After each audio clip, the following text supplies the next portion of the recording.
रशियाचे अध्यक्ष Vladimir Putin यांची पंतप्रधानांशी चर्चा. दहशतवाद विरोधातल्या लढाईत भारताला पाठिंबा देत हल्लेखोरांना कठोर शिक्षा होण्याचा व्यक्त केला मनोदय. देशाच्या सुरक्षाविषयक मुद्द्यांवर पंतप्रधान नरेंद्र मोदी आणि संरक्षण सचिव राजेश कुमार सिंग यांच्यात चर्चा.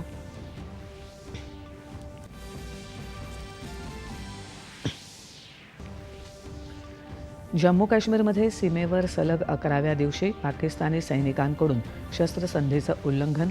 पूंछमध्ये दहशतवाद्यांचा कट उधळून लावण्यात सुरक्षा यंत्रणांना यश. पाकिस्तानविरोधात भारताचा कठोर पवित्रा. चिनाब नदीवरील बगलिहार धरणाचा प्रवाह भारतानं रोखला. सलाल धरणाचे दरवाजे देखील बंद. संरक्षण मंत्री राजनाथ सिंग यांनी जपानचे संरक्षण मंत्री जनरल नकातानी यांच्यासोबत केली द्विपक्षीय चर्चा.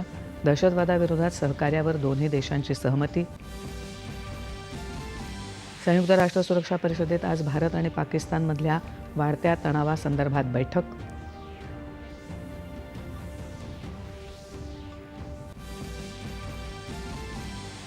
राज्य माध्यमिक आणि उच्च माध्यमिक शिक्षण मंडळाच्या 12वीच्या परीक्षेचा निकाल 91.88%. लातूर विभागाचा निकाल कमी.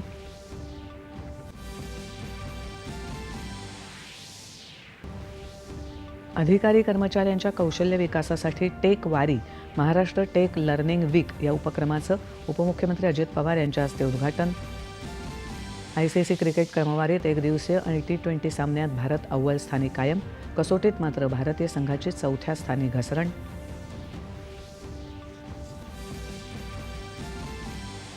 आणि राज्यात विविध ठिकाणी 9 तारखेपर्यंत वादळी पावसाचा इशारा.